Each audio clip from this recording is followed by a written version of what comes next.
And where there is news, reporting is our delight. Even on the go, we are ready to track it. At Immaculate Television, we bring you the latest, hottest, and spot-on news as it make the rounds all over the world. Reporting from the nooks and crannies of both rural and urban communities. Talk of politics, business, sport. We now bring up to speak with news around Africa and across the nation Nigeria. You're welcome to YTVS National News. My name is Anoluwapo Idowu. The federal government today inaugurated the tripartite committee on the national minimum wage. The 37-member panel at the council chamber of the State House in Abuja was inaugurated by the Vice President Kashim Shettima. With its membership cutting across federal and state government, the private sector and organized labor, the panel is set to recommend the new national minimum wage for the country. In his opening address, Shettima urged members to speedily arrive at resolution and submit their reports early as the current 30,000 naira minimum wage expires at the end of March 2024. Vice President Shettima also urged collective bargaining in good faith, emphasizing contract adherence and encouraging consultations outside the committee.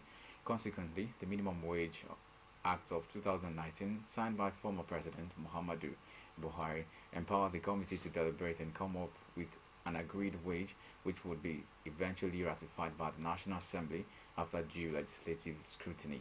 Buhari had also signed the Minimum Wage Act that approved 30,000 naira for both federal and state workers in the same year. However, President Bola Tinubu announced the discontinuance of fuel subsidy on May 29, 2023, which triggered a sharp rise in the general cost of living. Although the administration approved an additional 35,000 naira wage award for 6 months, starting September 2023, to alleviate the impact of subsidy removal, the organized labor maintained that this was only a provisional solution and called for a complete review of the minimum wage in 2024. Away from that story now, the International Monetary Fund has downgraded Nigeria's economic growth projections for 2024 to 3.0% from 3.1% in its October forecast. This was discussed in its World Economic Outlook update on January 2024, released on Tuesday. In its prediction for sub-Saharan Africa, the IMF expects economic growth to hit 3.8% in 2024. The downward revision of 2024 of 0.2 percentage points from October 2023 mainly reflects a weaker projection for South Africa on account of increasing logistical constraints, including those in the transportation sector, on economic activity. Overall global economic growth is projected at 3.1% in 2024 and 3.2% in 2025. 2024's forecast is 0.2 percentage points higher than what the Washington-based lender projected in its October 2023 World Economic Outlook. It stated that this expected growth is due to expected resilience in the United States and several large emerging markets and developing economies, as well as fiscal support in China. The IMF had in October 2023 downgraded Nigeria's economic growth by 0.3 percentage points to 2.9% for 2023 following weaker oil and gas production. The IMF disclosed this in its new World Economic Outlook themed Navigating Global Divergences. And early in July, the lender projected that Nigeria's economy would grow by 3.2% in 2023. Then it predicted that growth in the country could be impacted by security issues in the oil sector. Meanwhile, in Abuja, an unprecedented hike in fees for Abuja-based private schools is imminent following the decision of the Minister of Federal Capital Territory, Nyesom Wike, to hike operation charges of private schools in the capital city. Under the new tax regime, each school will be billed according to tuition paid by students and the number of enrollment. Yes, a memo by the head of Account Department of Quality Assurance of the Education Secretariat, Mudi Mohammed, which was obtained by news correspondents on Monday, said developments will take effect from January 2024.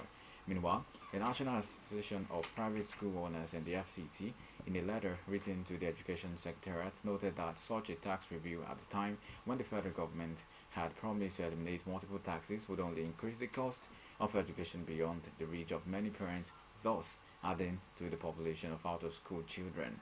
In the letter signed by its chairperson, Rukoya Agbola, NAPPS, added that the tax review would further put pressure on private schools in the FCT as it will increase their running costs.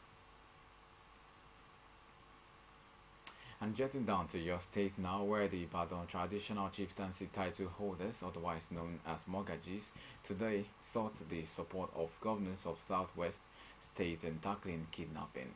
They said the security synergy needed to tackle the menace cannot be achieved without the support of the governors, most especially in Yoruba land. This development is coming following cases of kidnapping in Oyo State in recent times and the killing of two traditional rulers in Ekiti State. Unknown gunmen on Thursday abducted the chairman of the Lagos State chapter of People's Democratic Party (PDP), Philip Ivoji, and some other party chieftains at the Ogere area of Lagos to Ibadan Expressway.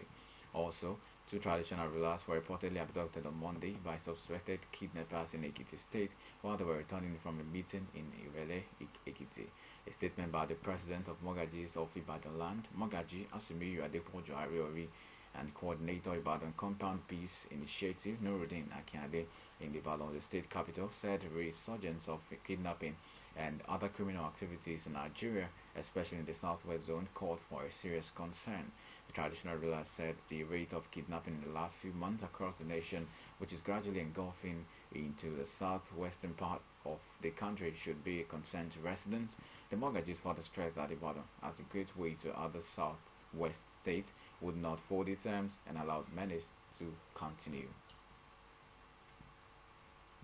From Ibadan now to Ekiti, where some school children have been kidnapped in Ekiti by unknown gunmen.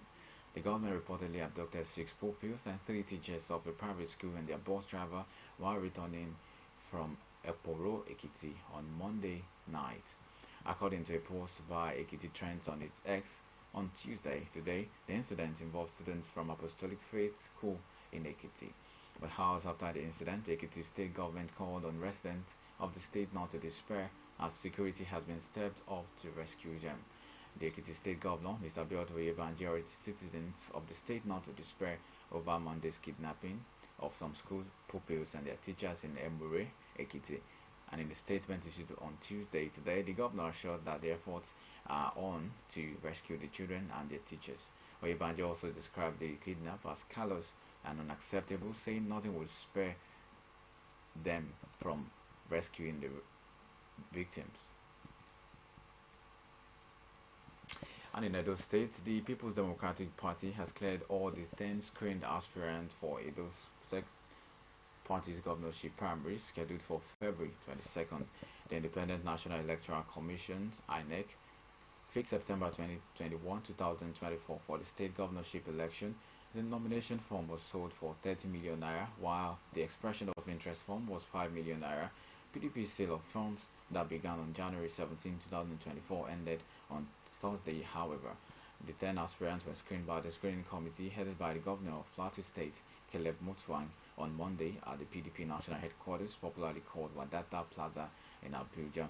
After the screening, Mutfwang reassured aspirants that the party would ensure fairness in all the contests and for contestants, and emphasized the PDP's commitment to winning the governorship poll. The PDP National Organizing Secretary, Umar Bature, confirmed these to journalists on Tuesday that all 10 screened aspirants were cleared. The aspirants who have been cleared are the Edo State's Deputy Governor Philip Shuaibu, a former chairman of Sterling Bank, Ashu Igodalo, and Blessing Igbinedon, daughter of Esama of Benin Kingdom Chief Gabriel Igbinedon. Other aspirants are Anselm Ososie Ojezua, Felix Akabwe, Martin Uomobi, Umuru Adizat Osaro Saze Onawi, Otho Esene, and Omoregi Yehama.